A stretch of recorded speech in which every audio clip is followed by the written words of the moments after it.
গ্রামে সব কিছুই মানে আয়োজন হইলে দেখতে বেশ ভালো লাগে। কেন?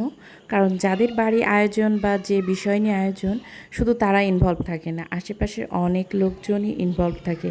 আর এজন্যই প্রোগ্রামগুলো এত সুন্দর হয়। হ্যালো এভরিওয়ান, আসসালামু আলাইকুম। This is Saima from Saima Sultana page.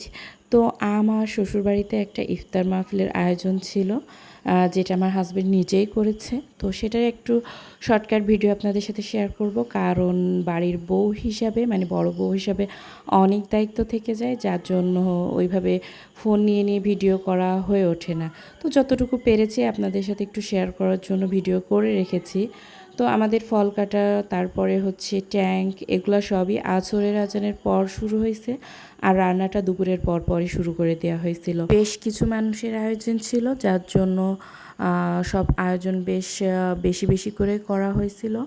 কারণ একটু যেহেতু ইফতারের আয়োজন কম পড়লে তো সমস্যা, তাৎক্ষণিকভাবে ওইভাবে ইয়ে করা যায় না। তো এরপর একটু আগরবাতিটাও জ্বালিয়ে দেওয়া হলো, কারণ একটু পরেই মিলাদ পড়ানো হবে।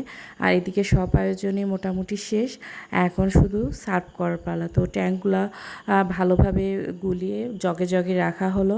আর এই তো ফল দিয়ে, ছোলা, তারপর মুড়ি দিয়ে এবার প্লেটগুলো সাজানো হবে। এরপর হচ্ছে ভাতের আইটেমটা থাকবে, মানে নামাজের পরপর।